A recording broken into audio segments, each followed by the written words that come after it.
La dama de picas, por Alexander Pushkin. Primera parte. En casa del oficial de guardias a caballo Narumov jugaban a las cartas. La larga noche invernal pasó rápidamente. A las 5 de la mañana se sentaron a cenar. Los que habían ganado comieron con gran apetito. Los demás contemplaron con distracción sus platos vacíos. Pero se sirvió el champán, se animó la conversación y todos tomaron parte en ella. «¿Qué tal te ha ido, Surin?», preguntó el dueño de la casa. «He perdido como de costumbre. Hay que reconocer que soy un desgraciado. Juego con calma. Nunca me enfado. Nada me hace hablar y, sin embargo, pierdo». «Y tú no jugaste ni una vez siquiera. No te dejaste seducir. Tu firmeza me asombra». «¡Qué hombre!», exclamó uno de los huéspedes señalando a un joven ingeniero. «Jamás ha cogido una carta, jamás dice una palabra malsonante, y ha estado con nosotros hasta las 5 de la mañana viendo cómo jugábamos». «El juego me entretiene mucho», dijo Hermann, «pero no estoy en situación de sacrificar la indispensable por tal de tener más de lo que necesito». «Hermann es alemán, es calculador, eso es todo», observó Tomsky. «Si para mí hay alguien incomprensible, es mi abuela, la condesa Anna Fedotovisa». «¿Qué? ¿Qué dices?», exclamaron los convidados. «No puedo comprender», prosiguió Tomsky, «¿por qué no juega mi abuela?». «¿Y qué tiene de extraño?», dijo Narumov, «que una anciana de 80 años no juegue». «¿De modo que tú no sabes lo que le sucedió?». «No, no sé nada de eso». «Entonces escuchad. Es preciso que sepáis que mi abuela, hará 60 de esto, marchó a París y estuvo muy a la moda. La gente corría tras ella para ver a la Venus moscovita. Richelieu hizo locuras por ella, y mi abuela asegura que su crueldad estuvo a punto de ocasionar el suicidio del duque. En aquel tiempo, las señoras jugaban al faraón. Una vez, estando en la corte, perdió bajo palabra una cantidad considerable que le ganó la duquesa de Orleans. Cuando llegó a su casa, y a tiempo de quitarse las mouches y de desnudarse, confesó a mi abuelo la pérdida y le ordenó que pagase. Mi difunto abuelo, si no recuerdo mal, era de condición débil. Le temía a su mujer como al juego, pero al enterarse de tan enorme pérdida, se enfureció, echó sus cuentas y demostró a mi abuela que en 6 meses habían derrochado $500,000 y que cerca de París no tenían fincas que vender como les sucedía en Moscú. En una palabra, se negó a pagar la deuda. Mi abuela le dio un cachete y se acostó sola en prueba de enfado.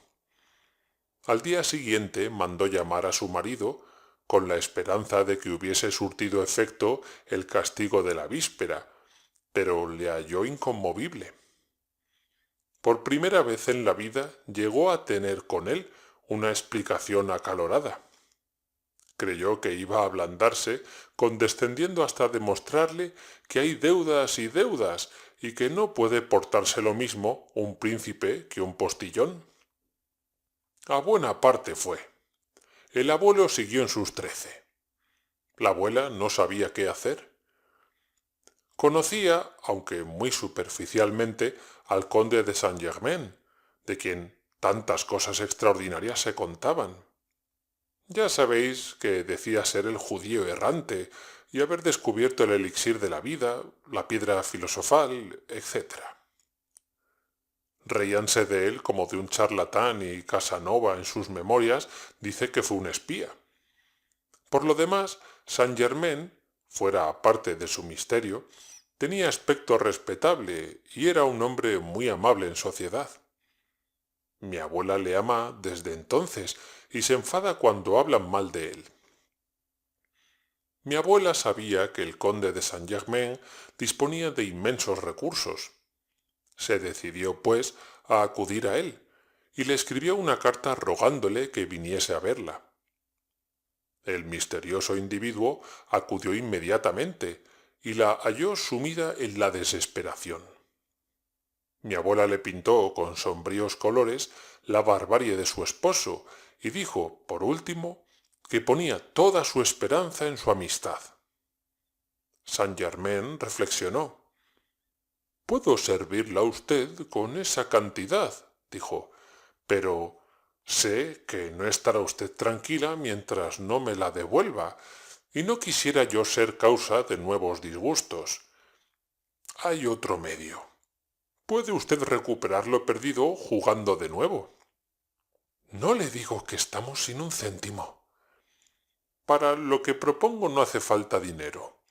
Tenga usted la bondad de escucharme», replicó Saint-Germain, y al punto le reveló un secreto por el cual daríamos lo indecible todos nosotros. Los jugadores redoblaron la atención. Tomsky encendió su pipa, se estiró y prosiguió. Aquella misma noche se presentó mi abuela en Versalles, en el Jeu de la Reine. El duque de Orleans torció el gesto al verla. Mi abuela se excusó de no haber pagado su deuda, contó una historia cualquiera para justificar su olvido y se puso a jugar a las cartas con el duque. Escogió 3 cartas, las puso una sobre otra. Con las 3 ganó. El desquite fue completo.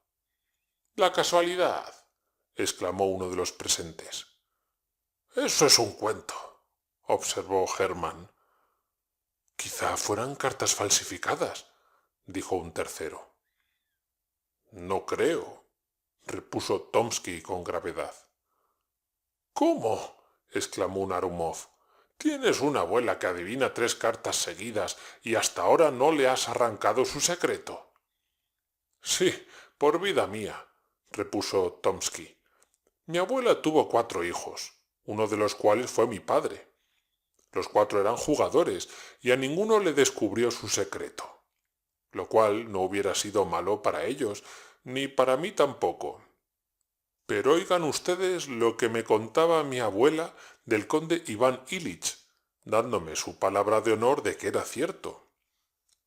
El difunto Chaplitzky, que murió en la miseria después de derrochar millones, allá en su juventud perdió, jugando con Zorich, unos 300.000 rublos. Estaba desesperado. Mi abuela, que siempre fue compasiva con los muchachos, sintió lástima de Chaplitzky.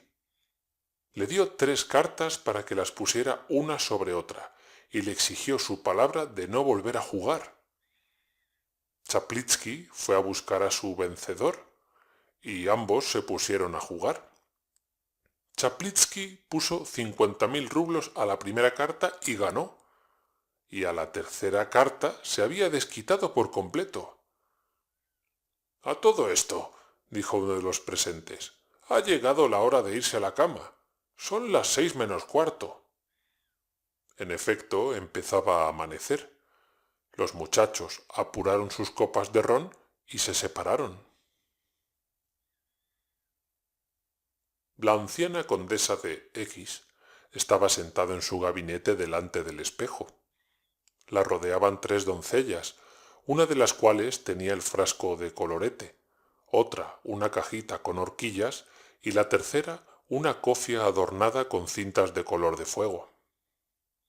La condesa no tenía la menor pretensión a una belleza desaparecida hacía mucho tiempo, pero conservaba todas las costumbres de su juventud.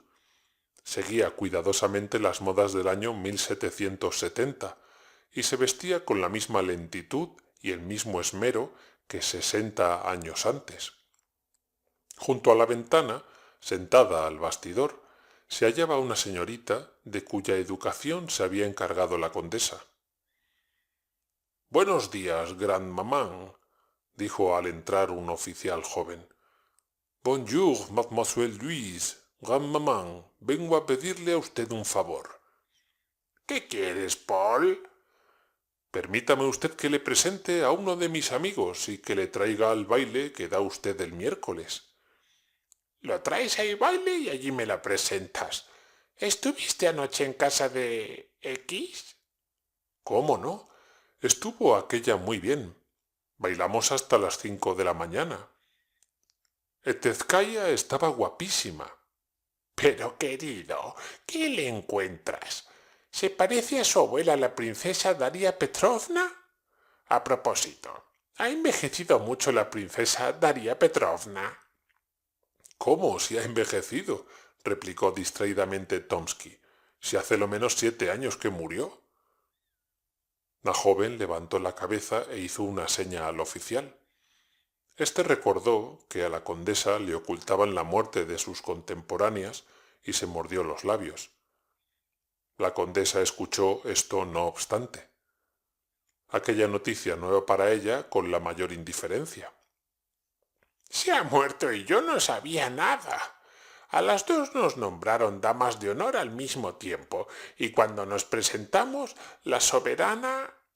Y la condesa, por la 100ª vez, contó a su sobrino aquella anécdota. Bueno, Paul, dijo después, ahora ayúdame a levantarme. Lisa, ¿dónde está mi cajita de rapé? La condesa, con sus dos doncellas, pasó detrás de un biombo para continuar su tocado. Tomsky se quedó solo con la joven. ¿A quién quiere usted presentar? Preguntó en voz baja Isabel Ivanovna. A Narumov. Ya usted le conoce. No, ¿es militar o paisano? Militar. ¿Ingeniero? No, sirve en caballería. ¿Por qué pregunta usted si es ingeniero? La joven se sonrió y no contestó. Paul, gritó la condesa desde detrás del biombo. tráeme alguna novela nueva, pero no de las últimas. ¿Por qué, gran mamán? Quiero decir, una novela en la que el protagonista no estrangule a su padre ni a su madre y en la que no haya ahogados. Le tengo un miedo horrible a los ahogados. Hoy día no se estilan esas novelas. ¿La querría usted rusa? ¿Pero hay novelas rusas? Tráemelas, hijo, tráemelas. Dispénseme usted, gran mamán. Tengo mucha prisa. Dispénseme usted, Isabel Ivanovna. ¿Por qué creyó usted que Narumov era ingeniero? Y Tomsky salió del gabinete. Isabel Ivanovna se quedó sola. Dejó la labor y miró por la ventana. Pronto apareció en la calle un oficial.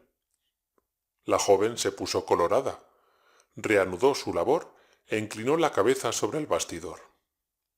En aquel momento entró la condesa ya vestida. Ni que enganchen el coche, Lisa, y vamos de paseo. Lisa apartó el bastidor y se puso a recoger su labor.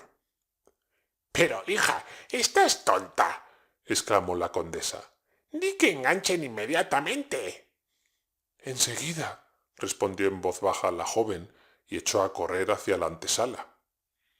Entró un criado y puso en manos de la condesa los libros que enviaba el príncipe Pablo Alejandrovich. Está bien, dijo la condesa. Dale las gracias. Lisa, Lisa, ¿a dónde vas tan deprisa? Voy a vestirme. Tienes tiempo, hija. Siéntate aquí. Abre uno de sus libros. Léeme en voz alta. La joven abrió el libro y leyó unas cuantas líneas. Más alto, dijo la condesa. ¿Qué te pasa? ¿No tienes voz? Mira, antes dame el taburete. Así. Lisa leyó un par de hojas. La condesa bostezó. Tira ese libro, dijo. ¡Qué simpleza! Devuélveselo al príncipe Pablo y di que le den las gracias. Pero, ¿y ese coche? El coche está enganchado, dijo Isabel Ivanovna mirando por la ventana. ¿Y por qué no estás vestida ya? Preguntó la condesa. Siempre te haces esperar, lo cual es insoportable. Lisa voló a su cuarto. Apenas habían transcurrido 2 minutos cuando la condesa empezó a llamar con toda su fuerza. 3 criadas acudieron por la puerta y un lacayo por otra. ¿Qué pasa? ¿Que no veis cuando se os llama? exclamó la condesa. Id y decidle a Isabel Ivanovna que la estoy esperando. Isabel Ivanovna entró en aquel instante en traje de calle. Ya has venido, hija mía, gracias a Dios. Pero, ¿qué te has puesto? ¿A qué viene todo eso? ¿Piensas enamorar a alguien? ¿Qué tal día hace? Parece que hace viento. No, señora, no hace viento ninguno, contestó el lacayo. Siempre hablas a tontas y a locas. Abre la ventana. ¿Lo ves? Hace viento y viento frío. Que desenganchen el coche, Lisa. No salimos ya. ¿No tenías para qué componerte tanto? Y decir que mi vida se reduce a esto, pensó Lisa. En efecto, Isabel Ivanovna era una criatura desgraciada. Amargo es el pan ajeno, dijo Dante, y duro es bajar por la escalera de otro. ¿Qué amargura de las que proceden de la dependencia de otro ignoraría una pobre joven protegida por una anciana rica e ilustre? La condesa no era mala, pero sí caprichosa como mujer amiga de la sociedad, avara y sumida en el más egoísmo, como suele ocurrir con los viejos enamorados de su tiempo y extraños al presente. La condesa tomaba parte en todas las frivolidades del gran mundo, acudía a los bailes permaneciendo en un rincón con el rostro pintado y vestida a la antigua como si fuera un adorno natural e indispensable del salón. A ella se acercaban con profundos saludos los huéspedes, cual si cumpliesen con un rito establecido, y después nadie se acordaba de ella. A su casa acudía toda la ciudad, observando severa etiqueta, sin conocer a nadie personalmente. Sus numerosos criados engordaban y envejecían en sus antesalas, haciendo lo que querían y robando constantemente a la anciana. Isabel Ivanovna era un mártir doméstico. Ella servía el té y escuchaba regaños por el consumo exagerado de azúcar. Ella leía novelas en voz alta y tenía la culpa de cuantos errores había cometido el autor. Ella acompañaba a la princesa cuando salía de paseo y era responsable del tiempo y del estado de las calles. Tenía señalada una recompensa pecuniaria, pero nunca se la pagaban, no obstante lo cual le exigían que se vistiese como todas, es decir, como pocas. En sociedad desempeñaba el mismo papel. Todos la conocían y ninguno le hacía caso. En los bailes no la sacaban a bailar sino cuando faltaba un vis a vis, y las señoras se cogían de su brazo cuantas veces necesitaban ir al tocador para arreglar algún detalle del vestido. Como tenía amor propio, sentía lo triste de su situación y miraba alrededor suyo, esperando con impaciencia que se presentase un libertador. Pero los jóvenes, calculadores a pesar de su vanidad juvenil, no le hacían ningún caso. Por más que fuera Isabel Ivanovna 100 veces más bonita y más agradable que las impertinentes y desagradables jóvenes en torno de las cuales se movían. Cuántas veces, abandonando la sala aburrida y pomposa, habíase retirado a su pobre alcoba, donde lloraba silenciosamente al lado de viejos biombos y de antiguas tapicerías, mirando con tristeza la cómoda, el espejo y la cama que constituían el mobiliario, a la luz escasa que proyectaba una vela de sebo puesta en un candelero de metal. Una vez esto sucedió 2 días después del sarao descrito al principio de este relato, y una semana antes de la escena en que nos detuvimos una vez, Isabel Ivanovna, sentada junto a la ventana, trabajando en su bastidor, miró distraídamente a la calle. Vio a un joven ingeniero inmóvil y con la vista fija en la ventana.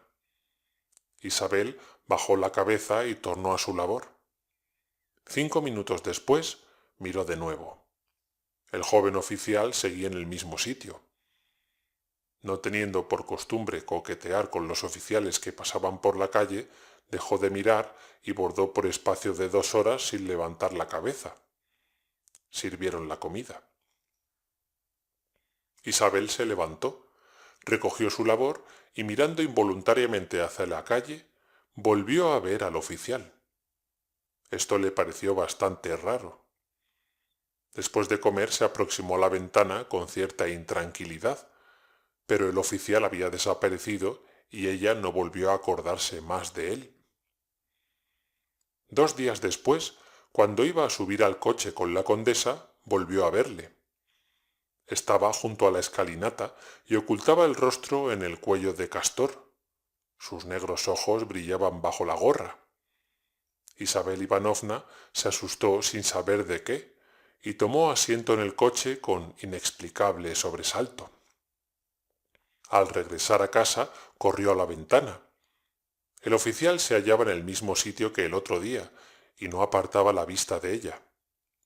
La joven se retiró, mortificada por la curiosidad y agitada por un sentimiento completamente nuevo para ella. Desde entonces no pasó día sin que el joven oficial no se presentase a la misma hora bajo la ventana de la casa. Entre él y la joven se establecieron mudas relaciones. Sentada en su sitio, ocupada en su trabajo, sentía su proximidad, levantaba la cabeza y le miraba cada día más. El joven, al parecer, le estaba muy agradecido. La joven reparaba, con la penetración propia de la juventud, cómo se cubrían de carmín sus pálidas mejillas cuando su mirada se encontraba con la de él. Al cabo de una semana, la joven le sonreía.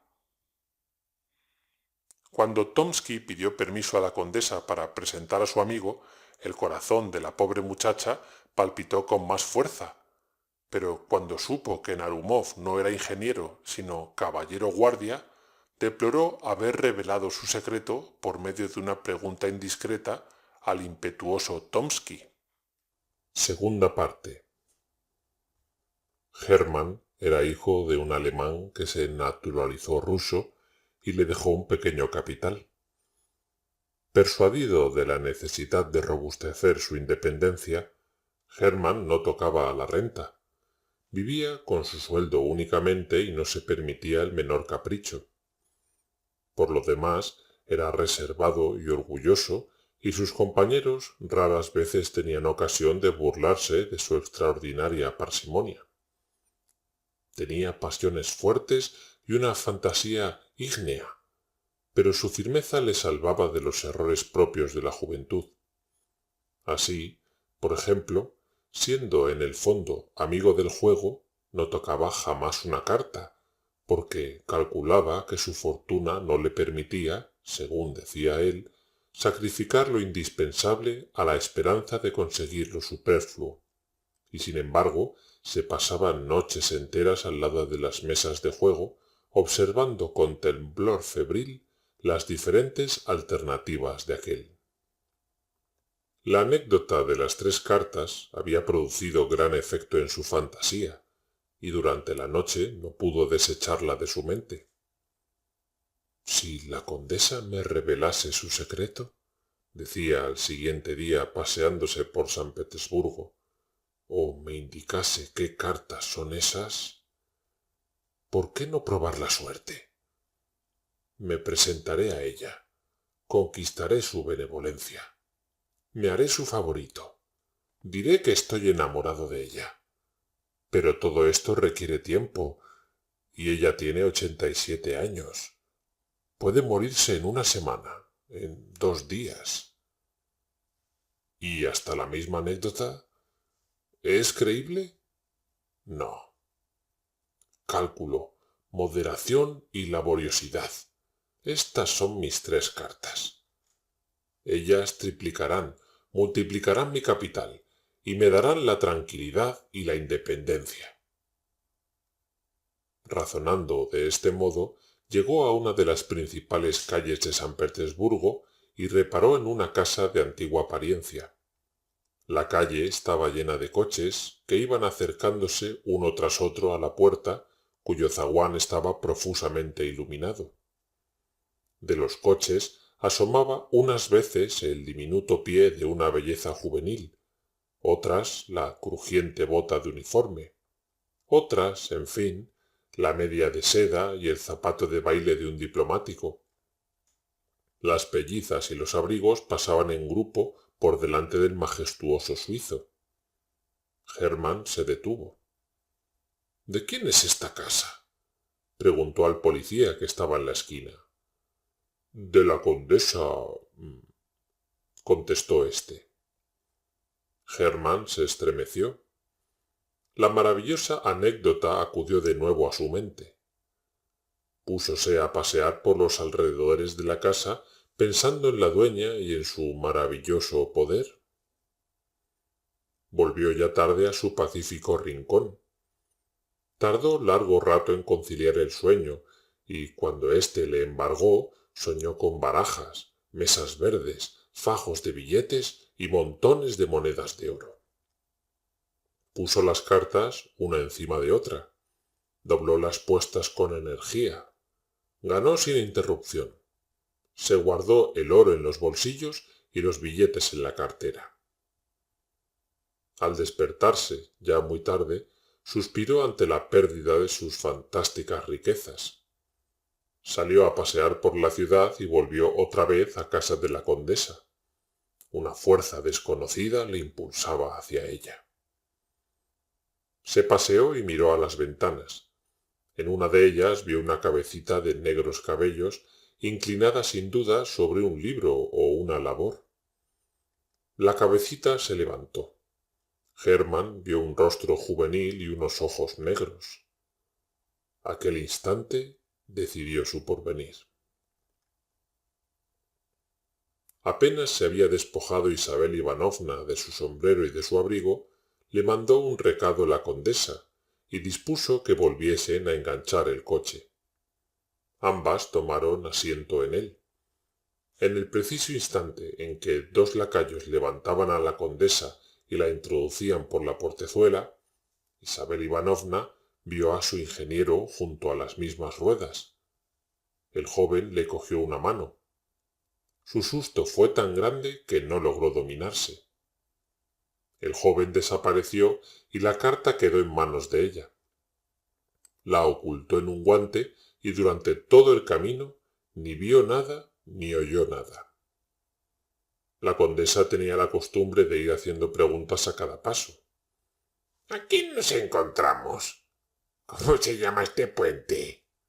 ¿Qué dice ese rótulo?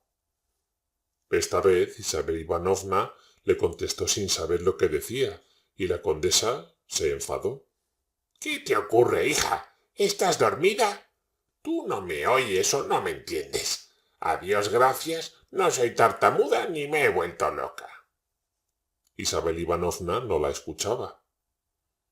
Al llegar a casa, corrió a su cuarto, sacó la carta del guante. No estaba lacrada. Isabel Ivanovna la leyó. La carta contenía una declaración amorosa.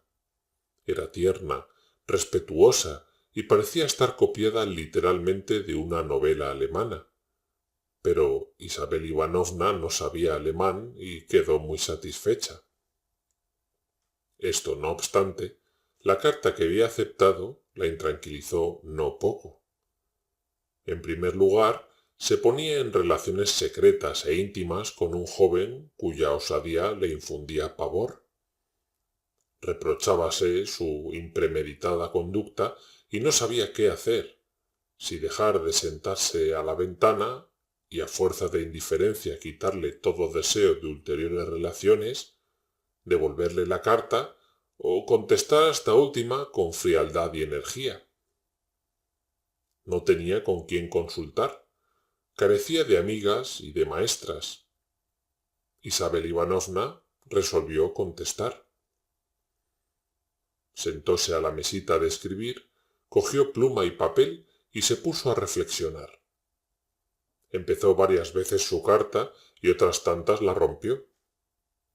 Unas veces las frases le parecían demasiado indulgentes, otras demasiado duras. Por último, logró escribir unas pocas líneas que la dejaron satisfecha. «Tengo la evidencia», escribió, «de que sus intenciones son honradas y de que no ha querido usted ofenderme dando un paso irreflexivo. Pero nuestras relaciones no pueden empezar de este modo.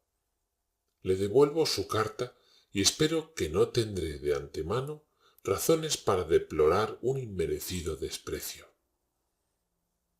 Al siguiente día, cuando vio pasar a Hermann, Isabel Ivanovna dejó su bastidor, pasó a la sala, abrió la ventana y lanzó su carta a la calle, confiando en la habilidad del joven oficial.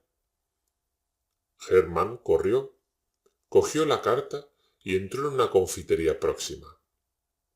Rompió el sello y halló su carta y la respuesta de Isabel Ivanovna. La esperaba y volvió a su casa pensando en su intriga. 3 días después, una muchacha elegante entregó a Isabel Ivanovna una carta del almacén de modas. Isabel Ivanovna la abrió con sobresalto, temiendo que fuera una cuenta, cuando conoció la letra de Hermann. «Te has equivocado, hija mía», dijo. «Esta carta no es para mí». «Sí, es para usted», contestó la muchacha sin bajar los ojos, al propio tiempo que se dibujaba en sus labios una sonrisa maliciosa. «Tenga usted la bondad de leer lo que dice». Isabel Ivanovna leyó rápidamente la carta. Hermann solicitaba una entrevista. «No puede ser», murmuró Isabel Ivanovna, asustada de la imprevista petición y del medio que para conseguirla se empleaba. «Esta carta no se ha escrito para mí», y la rompió en menudos trozos. «Si la carta no es para usted, ¿por qué la ha roto?», preguntó la muchacha. «Yo la hubiese devuelto a quien la envió». «Haz el favor de no volver a traerme cartas», replicó Isabel Ivanovna, ruborizándose al oír esta observación, «y de decir a quien te mandó aquí que debiera darle vergüenza». Pero Hermann no se dio por vencido. Isabel Ivanovna recibió todos los días carta de él, ya fuera de un modo, ya de otro. No estaban traducidas del alemán porque las escribía Hermann, impulsado por la pasión y hablando el lenguaje propio de ella.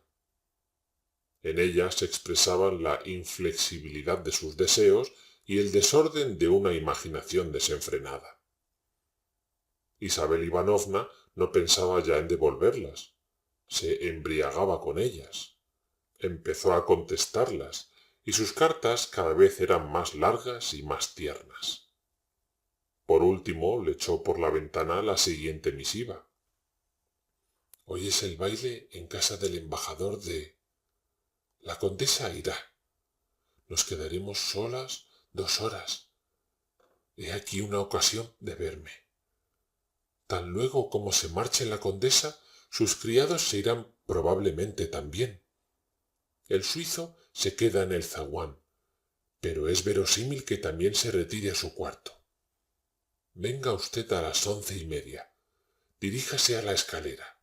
Si encuentra usted a alguien, pregunte si está en casa la condesa. Le dirán que no, y entonces será preciso que se retire usted. Pero lo más probable es que no encuentre a nadie, porque las muchachas estarán en su habitación. Una vez en la antesala, diríjase a la izquierda y vaya a la alcoba de la condesa. En la alcoba, detrás del biombo, verá usted 2 puertas pequeñas. La de la derecha da a un gabinete donde nunca entra la condesa. La de la izquierda a un pasillo donde hay una escalera estrecha que conduce a mi habitación». Hermann temblaba como un tigre esperando la hora de la cita. A las 10 de la noche ya estaba frente a la casa de la condesa. Hacía un tiempo infernal. El viento rugía, la nieve caía en copos enormes, los faroles apenas alumbraban. En las calles no había un alma. De rato en rato, un cochero de punto, envuelto en su capote, arreaba su penco buscando con la mirada algún retrasado viajero. Hermann iba a cuerpo, mas no sentía ni el viento ni la nieve. Al fin y a la postre Llegó el coche de la condesa. Hermann vio cómo llevaban los criados a la anciana, la cual iba arropada en amplia piel de Marta Cibelina, y como detrás de ella aparecía su protegida con un ligero abrigo. La portezuela se cerró con ruido y el coche echó a andar pesadamente sobre la crujiente nieve. El suizo cerró la puerta. Apagáronse las luces que iluminaban las ventanas. Hermann comenzó a pasear en torno de la casa vacía. Se acercó a un farol. Miró la hora. Eran las 11:20. Se quedó al pie del farol, siguiendo la marcha de las agujas y esperando que marcasen la hora fijada. A las 11:30 en punto, Hermann se dirigió a la escalinata de la casa y penetró en el iluminado zaguán. No estaba el suizo. Hermann subió rápidamente a la escalera, abrió la puerta de la antesala y vio a un sirviente dormido en un diván viejo y sucio. Con paso ligero y firme pasó al lado suyo Hermann. La sala y el gabinete estaban a oscuras. La lámpara de la antesala apenas disipaba las sombras. Hermann entró en la alcoba. Delante de las imágenes sagradas oscilaba la llama de una lámpara de oro. Butacas y divanes forrados de antiguas telas descoloridas, con cojines de pluma bordados de oro en mal estado, se hallaban simétricamente colocados junto a las paredes cubiertas de tapicerías chinas. En uno de los muros colgaban dos retratos pintados en París por Madame Lebrun, uno de los cuales representaba a un hombre de unos 40 años, sonrosado y grueso, con uniforme verde y cruces, y el otro a una joven hermosa de nariz aguileña, en cuyo cabello empolvado se veía una rosa. En todos los rincones había pastorcitos de porcelana, relojes de mesa, obras del célebre Leroy, cajitas, abanicos y otros objetos femeninos inventados a fines del pasado siglo, al mismo tiempo que el globo de Montgolfier y que el magnetismo de Mesmer. Hermann pasó por detrás del biombo. Allí había una pequeña cama de hierro. A la derecha una puerta que conducía al gabinete. A la izquierda otra que conducía a un corredor. Hermann vio una escalera, estrecha, que subía al cuarto de la pobre protegida, pero se volvió y entró en el gabinete. El tiempo transcurrió con lentitud. En todas las habitaciones los relojes dieron uno tras otro las 12, y el silencio reinó de nuevo. Hermann, de pie, se apoyó en la chimenea. Estaba sereno. Su corazón latía con toda regularidad como el de un hombre resuelto a hacer algo peligroso pero necesario. Los relojes dieron la 1 y luego las 2. Se oyó a distancia el rodar de un carruaje. Una emoción involuntaria se apoderó de él. El carruaje fue acercándose y por fin se detuvo. Oyó que bajaban el estribo. La casa se animó. Corrieron los criados, se oyeron voces y se iluminaron las habitaciones. En la alcoba entraron 3 criadas viejas y la condesa, apenas viva, entró a su vez y se dejó caer sobre un sillón Voltaire. Hermann miró por un agujero.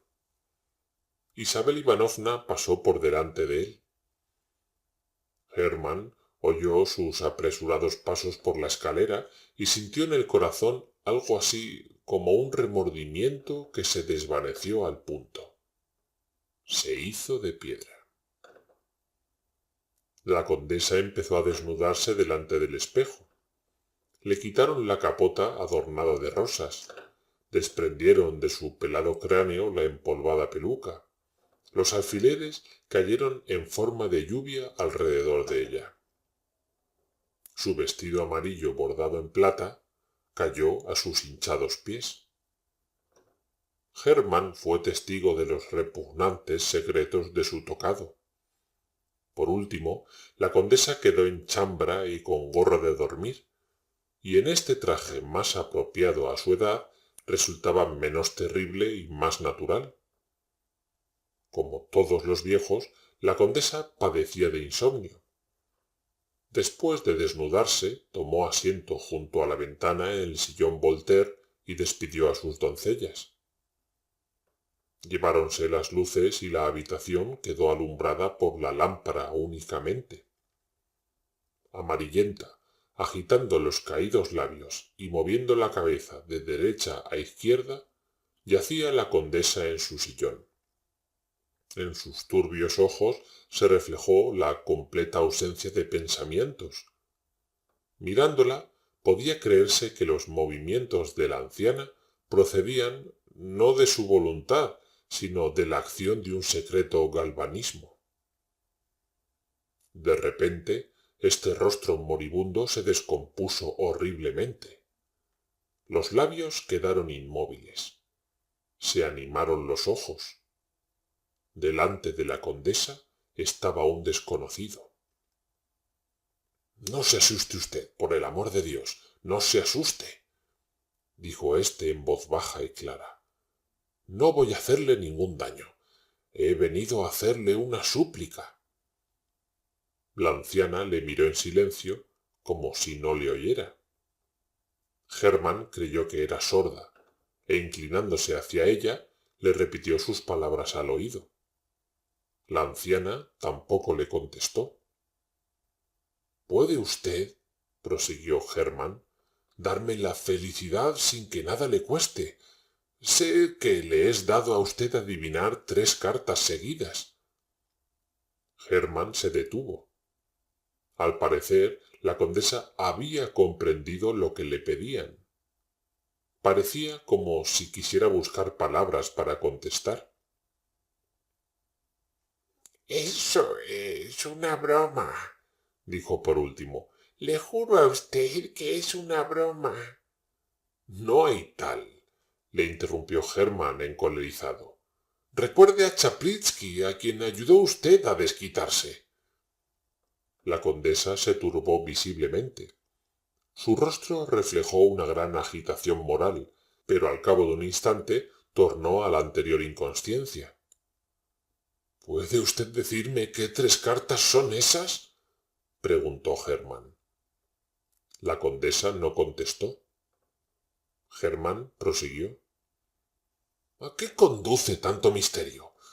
¿Lo guarda usted para sus nietos? Son ya bastante ricos sin eso y ni siquiera conocen el valor del dinero. A un dilapilador de nada le sirven esas cartas. El que no sabe conservar la herencia paterna muere en la miseria a pesar de todos los esfuerzos del demonio. Yo no soy un disipador. Yo sé lo que vale el dinero. Sus 3 cartas no me perderán.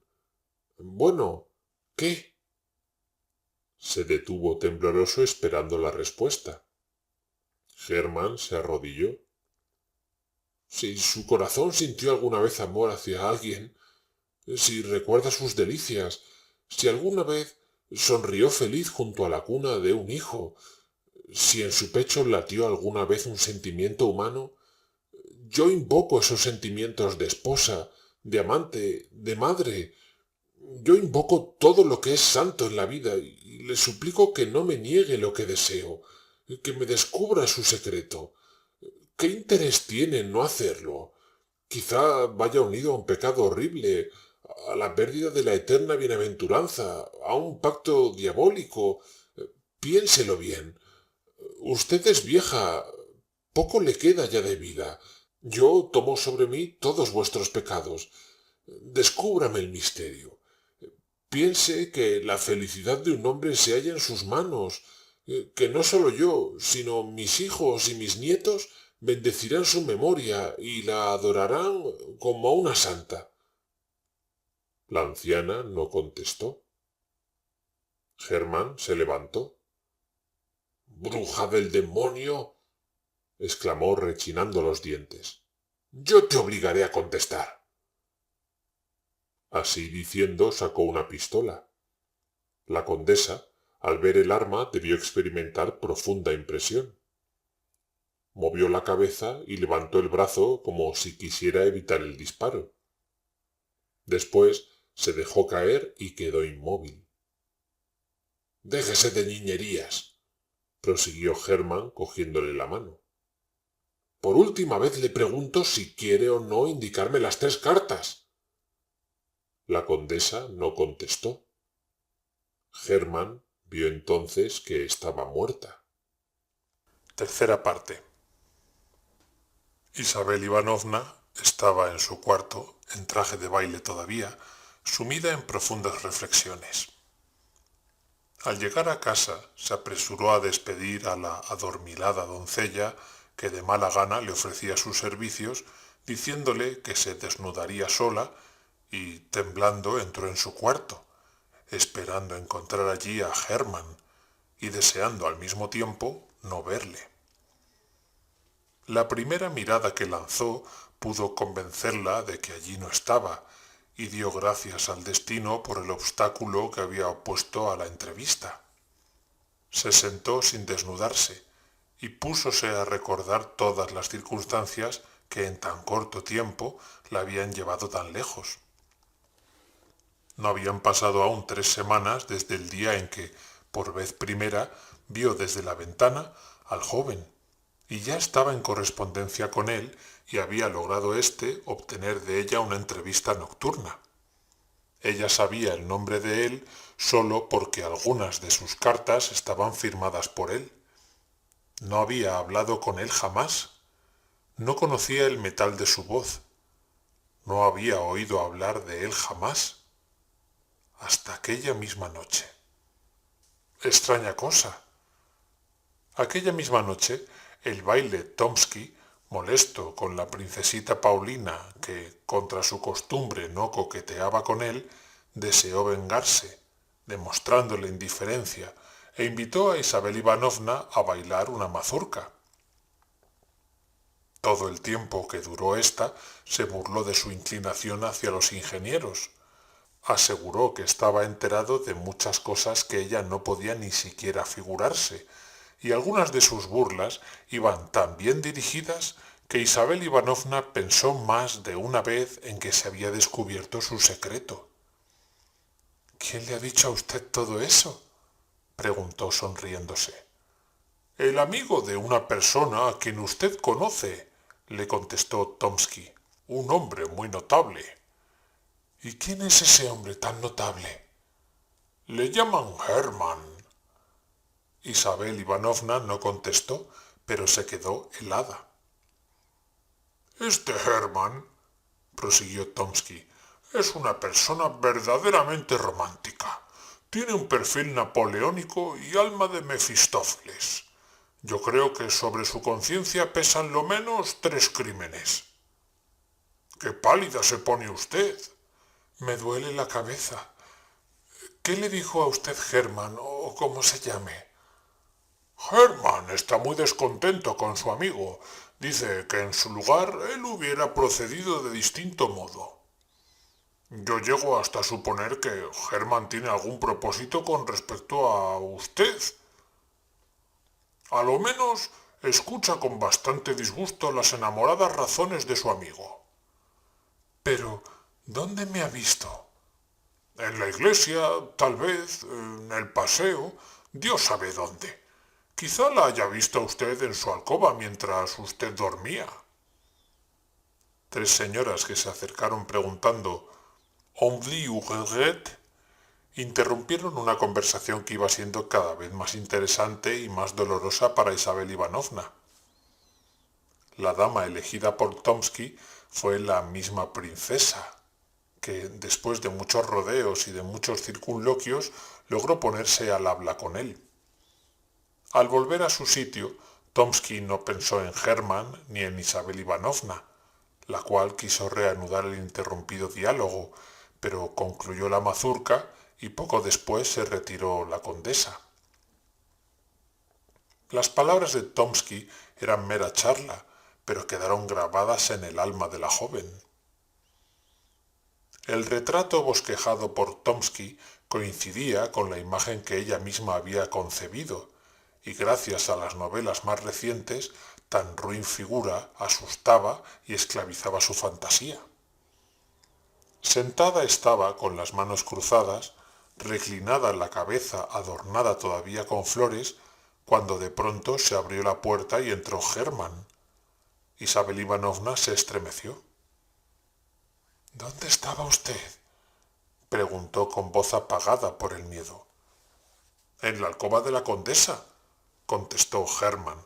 Acabo de dejarla. La condesa ha muerto. Dios mío, ¿qué está usted diciendo? Y según parece, prosiguió Germán, soy yo la causa de su muerte. Isabel Ivanovna le miró y las palabras de Tomsky resonaron en su alma. Ese hombre tiene lo menos 3 crímenes sobre su conciencia. Germán se sentó al lado de su interlocutora y le contó lo acaecido. Isabel Ivanovna le escuchó horrorizada. De modo que aquellas cartas llenas de pasión, aquellas amorosas exigencias, aquella persecución tan insistente, no eran manifestaciones de amor. Dinero y no otra cosa era lo que ansiaba su alma. No era ella la que podía satisfacer sus deseos y hacerle feliz. La pobre muchacha no era otra cosa que el ciego cómplice de un ladrón, la asesina de su anciana protectora. En su terrible desesperación derramó amargas lágrimas. Germán la contempló en silencio. Su corazón se destrozaba también, pero ni las lágrimas de la joven ni el maravilloso encanto de su dolor dieron al traste con la dureza de su alma. No sintió remordimiento alguno por la muerte de la anciana. Solo una cosa le asustaba, la irreparable pérdida del secreto en que fundaba sus esperanzas de riqueza. «Es usted un monstruo», exclamó por fin Isabel Ivanovna. «Yo no he querido matarla», contestó Germán. «La pistola no estaba cargada». Ambos callaron. Amaneció. Isabel Ivanovna apagó la vela. La pálida claridad del alba se difundió por la estancia. Enjugó sus lágrimas y miró a Germán. Estaba sentado éste al pie de la ventana con los brazos cruzados y la mirada torva. En esta postura recordaba asombrosamente el retrato de Napoleón. Este parecido sorprendió a Isabel Ivanovna. «¿Y ahora cómo va usted a salir de la casa?», preguntó al fin la joven. «Pensaba yo conducirle por la escalera secreta, pero hay que pasar por la alcoba y tengo miedo». «Dígame usted por dónde se va esa escalera y me iré». Isabel Ivanovna se levantó, sacó una llave de la cómoda, la entregó a Germán y le explicó lo que tenía que hacer. Germán estrechó su helada mano, la besó en la frente y salió. Bajó la escalera de caracol y entró en la alcoba de la condesa. La muerta, sentada, parecía de mármol. Su rostro revelaba una serenidad profunda. Germán se detuvo ante ella, la contempló largo tiempo, cual si quisiera convencerse de la terrible verdad. Por último, entró en el gabinete, buscó a tientas la puerta y empezó a bajar por la escalera secreta, poseído de extraños pensamientos. Por esta misma escalera, pensaba, bajó tal vez hace 60 años algún feliz amante de bordada casaca y sombrero de 3 picos, el cual yace desde hace muchos años en el sepulcro y hoy ha dejado de latir el corazón de la mujer que amó. Al pie de la escalera encontró Germán una puerta que abrió con la llave que le diera Isabel y por un obscuro corredor salió a la calle. 3 días después de la noche fatal, a eso de las 9 de la mañana, se encaminó Germán al monasterio donde iba a verificarse el sepelio de la difunta condesa. Aun no teniendo remordimientos, No lograba, sin embargo, acallar la voz de su conciencia que repetía: «El asesino de la condesa eres tú». Hermann no tenía mucha fe, pero tenía muchos prejuicios. Creía que la condesa podía ejercer sobre su vida una influencia fundada y resolvió asistir a su entierro para solicitar su perdón. La iglesia estaba llena. A duras penas consiguió Hermann abrirse paso a través de la multitud. Descansaba el féretro sobre el lujoso catafalco, bajo un dosel de terciopelo. La muerta yacía en él con las manos cruzadas sobre el pecho, envuelta la cabeza en una gorra de encajes y vestida con un rico traje de seda. Alrededor de ella estaban sus criados con sendas libreas negras y hachones encendidos, y sus hijos, nietos y bisnietos de riguroso luto. Ninguno lloraba. Las lágrimas hubieran sido de mal gusto. La condesa era tan vieja que su muerte a nadie podía causar dolor, y sus parientes la consideraban hacía tiempo como una persona que había perdido todo derecho a permanecer en este mundo. El párroco pronunció la oración fúnebre. Con sentidas frases pintó la serena muerte de los justos para los cuales los largos años de tranquila existencia constituyen una preparación para el eterno viaje. «El ángel de la muerte», exclamó el orador, «la halló entregada a meditaciones celestiales, esperando a su divino amante». La triste ceremonia se efectuó con solemnidad. Los parientes se despidieron del cadáver los primeros. Después se inclinaron ante él los innumerables amigos que habían venido a despedirse de la que tantas veces les obsequió con mundanas distracciones. Los últimos fueron los sirvientes. Entre ellos se acercó una vieja doncella de la condesa, sostenida por dos criadas jóvenes. No tenía fuerzas ya para inclinarse hasta el suelo, y al besar la helada mano de su señora, derramó algunas lágrimas. Después de ella se atrevió Hermann a acercarse al féretro. Inclinóse ante él profundamente, y permaneció así unos instantes. Se incorporó al cabo de ellos, tan pálido como la misma muerta. Subió los escalones del catafalco y se inclinó de nuevo.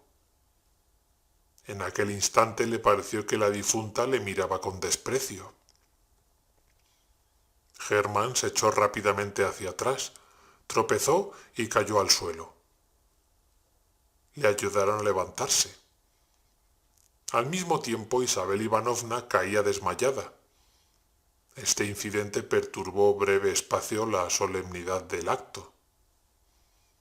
Hubo murmullos y un caballero, próximo pariente de la difunta, dijo al oído de un inglés que estaba a su lado que aquel oficial era hijo natural de la condesa, a lo que el inglés se limitó a contestar: «Oh». Durante todo aquel día fue presa Hermann de extraordinaria inquietud. Después de cenar en un restaurante solitario y de haber bebido bastante contra su costumbre, no más que para dominar su agitación, aunque sin lograrlo, volvió a su casa y, sin desnudarse, se acostó. Cuando despertó era todavía de noche. La luz de la luna iluminaba la habitación. Miró al reloj. Eran las 3 menos cuarto. Se sentó en la cama, desvelado, y se puso a pensar en el entierro de la condesa. En aquel momento alguien miró por la ventana. Hermann no prestó atención. Al cabo de un minuto sintió que abrían la puerta del recibimiento. Hermann pensó que sería su asistente que volvía ebrio de alguna excursión nocturna. Oyó, empero, unos pasos desconocidos.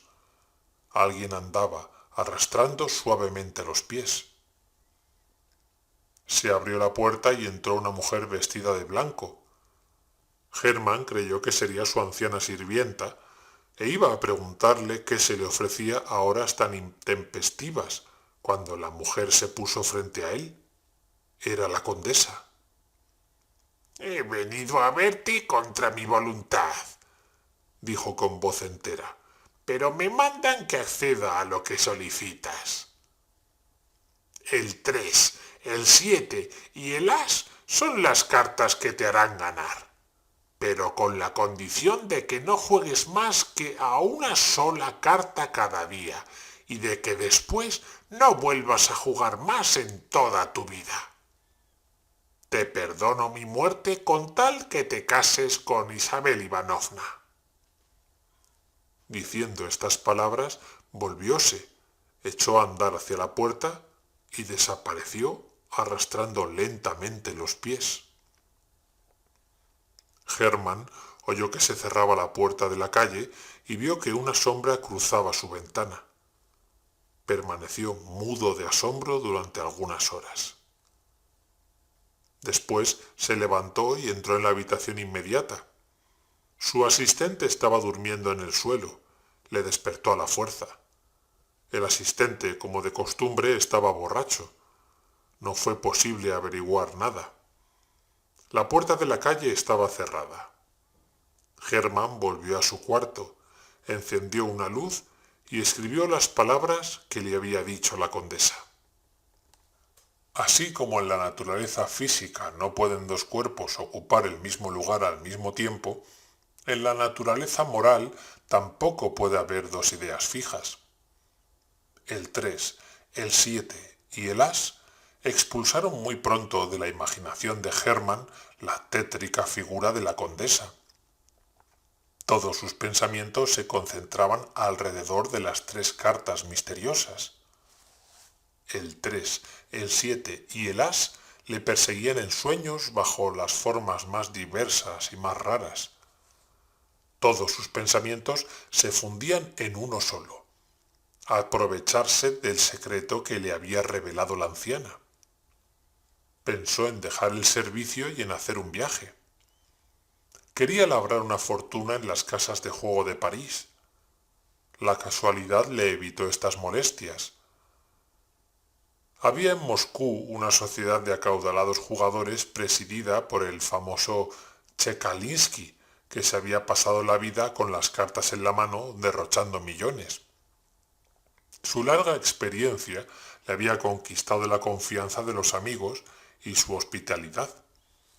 Su excelente cocinero, su carácter amable y su alegría hacían que le respetase la gente. Marchó a San Petersburgo. Los jóvenes acudieron en tropel a su casa, olvidando los bailes por tal de jugar a las cartas y prefiriendo las emociones del faraón a los encantos del galanteo. Narumov llevó allí a Hermann. Cruzaron ambos los espléndidos salones llenos de visitantes. Los generales y los consejeros jugaban al Solust. Los muchachos tendidos en divanes sorbían helados y fumaban pipas. En una sala, junto a una larga mesa, alrededor de la cual se apiñaba la gente, estaba sentado el huésped, haciendo de banquero. Era un hombre de 60 años, de apariencia respetable, con el pelo blanco, agradable fisonomía y ojos centelleantes, animados siempre por la grata sonrisa. Narumov presentó a Hermann. Tchekalinsky le estrechó afectuosamente la mano, le rogó que considerase aquella casa como suya y siguió barajando las cartas. El juego duró mucho tiempo. Había sobre la mesa más de 30 cartas. A cada jugada, Tchekalinsky se paraba un momento para dar lugar a que sus contrincantes hicieran juego, apuntaba las ganancias, atendía cortésmente a los requerimientos y con mayor gusto aún recogía distraídamente su dinero. Por último terminó la partida. Tchekalinsky reunió las cartas y se dispuso a empezar otra. ¿Me permite usted que apunte a una carta?, dijo Hermann extendiendo el brazo por detrás de uno de los jugadores. Tchekalinsky se sonrió e hizo una señal de asentimiento. Narumov, sonriéndose, felicitó a Hermann por aquella resolución y le deseó buena suerte. «¡Bah!», exclamó Hermann apuntando con tiza una cifra al lado de su carta. ¿Cuánto? Preguntó el banquero frunciendo las cejas. 47.000 rublos, respondió Hermann. Al oír estas palabras, levantáronse instantáneamente todas las cabezas y todas las miradas se posaron en Hermann. Se ha vuelto loco, pensó Narumov. Permítame usted que le haga observar, dijo Tchekaliuski con su eterna sonrisa, que juega usted muy fuerte. Hasta ahora nadie ha jugado más de 270 rublos de una vez. ¿Y qué? ¿Acepta usted o no acepta? Tchekaliuski se inclinó en señal de asentimiento. Solo he querido decirle, añadió, que para no perder la confianza de los compañeros no puedo jugar más que teniendo a la vista dinero efectivo. Por mi parte, ni que decir tiene que su palabra de usted me basta, pero como se trata de que el juego resulte ordenado y de que las cuentas se lleven como es debido, le ruego que ponga el dinero sobre su carta. Hermann sacó del bolsillo una letra y la entregó a Tchekaliuski, el cual pasó la vista por ella y la colocó sobre la carta de Hermann. Comenzó a tallar. A la derecha había un 9, a la izquierda un 3. ¡Gano!, dijo Hermann mostrando su carta. Hubo un murmullo entre los jugadores. Tchekaliuski frunció el entrecejo, pero al momento tornó la sonrisa a su rostro. ¿Quiere usted cobrar?, preguntó a Hermann. Si no le es molesto. Tchekaliuski sacó de la cartera unos cuantos billetes y pagó. Hermann cogió el dinero e inmediatamente se apartó de la mesa. Narumov no salía de su asombro. Hermann bebió un vaso de limonada y marchó a su casa. Al día siguiente por la noche se presentó de nuevo en casa de Tchekaliuski. El huésped tallaba. Hermann se acercó a la mesa. Los jugadores al punto le hicieron sitio. Tchekaliuski les saludó amablemente. Hermann aguardó a que terminase la partida. Escogió una carta, puso sobre ella sus 47.000 rublos más la ganancia de la víspera. Tchekaliuski empezó a tallar. A la derecha salió la sota, a la izquierda el 7. Hermann descubrió su carta. Era el 7. La admiración fue extraordinaria. Tchekaliuski se turbó evidentemente. Contó 94.000 rublos y los entregó a Hermann. Este los tomó fríamente y se retiró al momento. A la noche siguiente se acercó otra vez a la mesa. Todos le aguardaban. Los generales y los consejeros abandonaron su post para presenciar tan extraordinaria jugada. Los oficiales jóvenes saltaron de sus divanes. Los criados se apiñaron en la puerta. Todos dejaron paso a Hermann. Los jugadores suspendieron sus apuestas esperando con impaciencia el término de aquella partida. Hermann, de pie, junto a la mesa, se aprestó a jugar solo contra el pobre Tchekaliuski, que seguía sonriéndose automáticamente. Todos contaban las cartas. Tchekaliuski batió las cartas. Hermann cogió la suya y puso sobre ella un montón de billetes de banco. Aquello era un desafío. Profundo silencio reinó en la habitación. Tchekaliuski batió las cartas. Sus manos temblaban. A la derecha había una dama. A la izquierda un as. «¡Ganó el as!», dijo Hermann, y mostró su carta.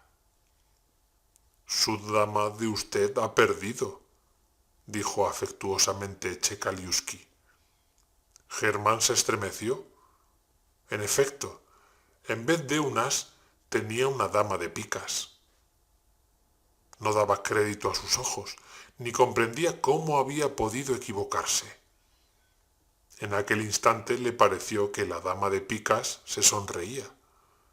El parecido extraordinario de aquella figura le asombró. ¡La vieja! Exclamó horrorizado. Chekaliusky se apoderó de los billetes de Hermann. Este permanecía inmóvil. Cuando se apartó de la mesa hubo un murmullo.